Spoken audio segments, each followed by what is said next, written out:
Assalamualaikum warahmatullahi wabarakatuh. Perkenalkan, kami dari kelompok 2. Saya Dedi Ayu bersama dengan rekan saya, Tarisa Salsabila. Kami dari kampus Institut Stiami akan memaparkan materi dari buku Teori Akuntansi bab 2 yang berjudul Pengenalan Teori Akuntansi. Pembahasan yang pertama adalah what is the theory accounting? Apa sih teori akuntansi itu? Teori akuntansi adalah landasan yang dapat membantu kita dalam memecahkan masalah-masalah akuntansi secara logis. Pembahasan yang kedua dilihat dari sudut pandang teori akuntansi. Ada 3. Yang pertama itu adalah akuntansi sebagai seni. Di mana bidang pengetahuan yang memerlukan keterampilan, keahlian, kerajinan, dan pertimbangan dalam penerapannya.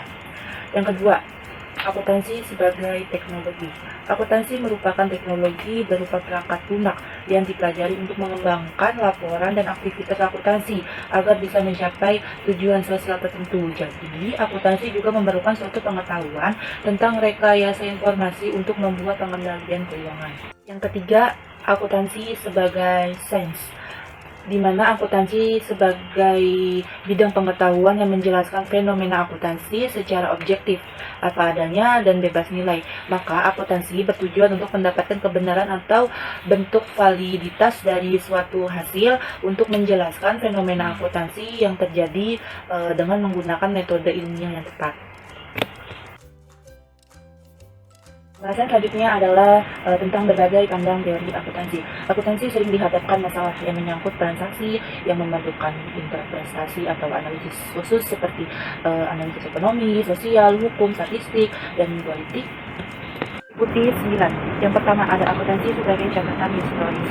Teori ini menganggap akuntansi kegiatan pencatatan transaksi suatu perusahaan. Hal ini didasarkan pada anggapan konservatisme, konsistensi, dan observasi tindakan akuntan di masa lampau. Teori ini didasarkan juga pada standar akuntansi yang dihasilkan oleh badan yang berwenang. Yang kedua adalah akuntansi sebagai bahasa. Karena manajemen harus mengkomunikasikan informasi yang diolahnya kepada pihak lain seperti perusahaan. Yang ketiga ada akuntansi sebagai antar politik perusahaan. Sistem akuntansi merefleksikan dan mendukung nilai-nilai dan kebutuhan kelompok tertentu, dan informasi akuntansi dirancang dan digunakan sebagai sumber untuk membuat kebijakan perusahaan, khususnya dalam proses pengembalian keputusan.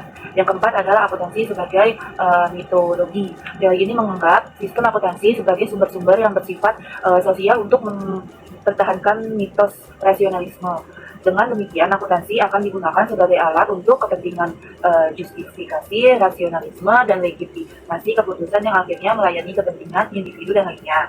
Yang kelima ada akuntansi sebagai informasi, komunikasi, dan keputusan. Teori ini memandang akuntansi sebagai sesuatu yang berorientasi tindakan.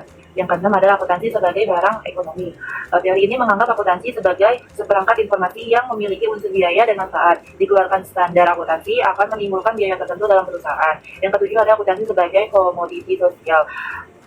Atas dasar teori ini, akuntansi dipandang memengaruhi kesejahteraan dan kemakmuran kelompok tertentu dalam masyarakat. Yang kedelapan ada akuntansi sebagai ideologi dan eksploitasi. Akuntansi merupakan ideologi dari masyarakat kapitalis yang menjembati pemakaian teknik-teknik tertentu untuk mengeksploitasi kekayaan demi kepentingan kelompok elit tertentu atas beban kelebihan pada masyarakat luas dan karyawan.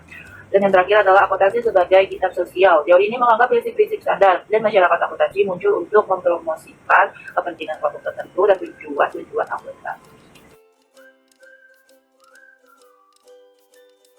Pembahasan selanjutnya yaitu mengenai tujuan teori akuntansi. Terdapat 3 tujuan teori akuntansi. Yang pertama, memberikan pemahaman yang lebih baik mengenai prinsip-prinsip yang ada sekarang. Yang kedua, memberikan kerangka dasar konseptual untuk mengevaluasi praktik-praktik akuntansi yang ada sekarang. Ketiga, mengarahkan perkembangan praktik dan produk baru. Materi selanjutnya akan dijelaskan dan dipaparkan oleh rekan saya, Tarisa Salsabila. Waktu dan tempat dipersilakan. Selanjutnya yaitu ada pentingnya teori akuntansi. Tanpa teori akuntansi, kita akan sulit untuk memahami dan mengevaluasi kecocokan suatu praktek akuntansi, sehingga dengan memahami akuntansi akan lebih mudah untuk menemukan catatan mana saja yang masuk ke kategori aset, liabilitas, hingga ekuitas. Selanjutnya itu ada mengembangkan suatu praktek akuntansi yang berkelanjutan, karena ada beberapa praktek akuntansi yang tidak cocok dengan perubahan situasi bisnis. Dalam hal ini, perusahaan-perusahaan besar biasanya mempercayakan para akuntan profesional untuk menganalisis langkah finansial yang akan diambil untuk menekan kemungkinan terburuk di kemudian hari. Selanjutnya ada mempertahankan reputasi akuntansi ketika praktek akuntansi menjadi salah satu penyebab kegagalan perusahaan. Yang terakhir ada memperlengkapi kerangka kerja yang sistematis, mengembangkan beberapa praktek akuntansi, dan mengevaluasi praktek akuntansi individual akan lebih efektif bila orang yang mengevaluasi menggunakan dasar teori akuntansi. Di next slide ada sejarah perkembangan akuntansi. Yang pertama itu ada pembukuan berpasangan. Pembukuan berpasangan atau double entry bookkeeping ditemukan dalam catatan seorang pedagang di Italia sekitar tahun 1340 yang merupakan titik tolak pengembangan akuntansi. Dalam pembukuan berpasangan pada masa ini mulai dikenal dengan istilah debit dan kredit. Perkembangan lainnya yaitu pada abad ke-16 mulai mengenal jurnal khusus. Pada abad ke-17 mulai mengenal jenis-jenis tipe barang yang berbeda dalam persediaan. Pada abad ke-18 mulai mengenal metode pengakuan aset tetap dan perhitungan laba rugi dibuat setiap periode. Pada abad ke-19 mulai mengenal depresiasi aset dan munculnya akuntansi biaya. Pada abad ke-19 dan 20 mulai berkembangnya laporan keuangan, dan pada abad ke-21 berkembangnya metode akuntansi yang menyangkut kompleks earning per lembar saham.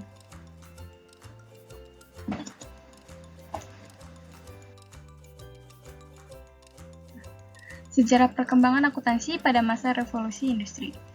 Pada awal abad 15, kekuatan ekonomi bergeser dari Italia ke Inggris, sehingga akuntansi juga berkembang ke wilayah Eropa Barat. Masa revolusi industri bermula muncul sekitar tahun 1775. Pada masa itu, perekonomian di Eropa dipengaruhi aliran yang disebut kapitalisme. Dengan adanya aliran kapitalisme yang sangat kuat, menyebabkan perkembangan revolusi industri di Eropa juga bergerak dengan cepat. Pada masa ini sudah mulai muncul kesadaran akan perlunya cost accounting atau akuntansi biaya, munculnya akuntansi untuk depresiasi dan pengaruh income tax terhadap akuntansi.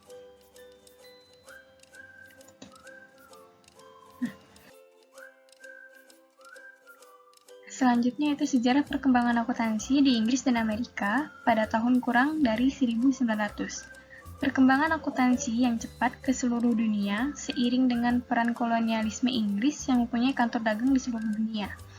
Sehingga pada tahun 1873 berdiri kantor akuntan Inggris yang bernama Pricewaterhouse dan Corporation di Amerika Serikat.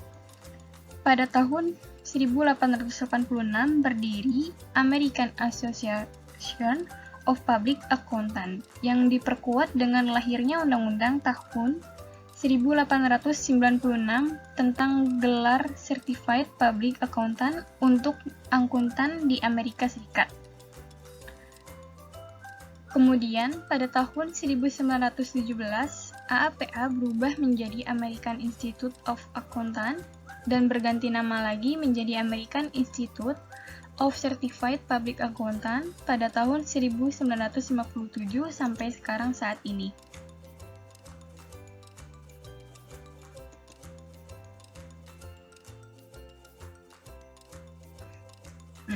Sekian presentasi dari kelompok kami.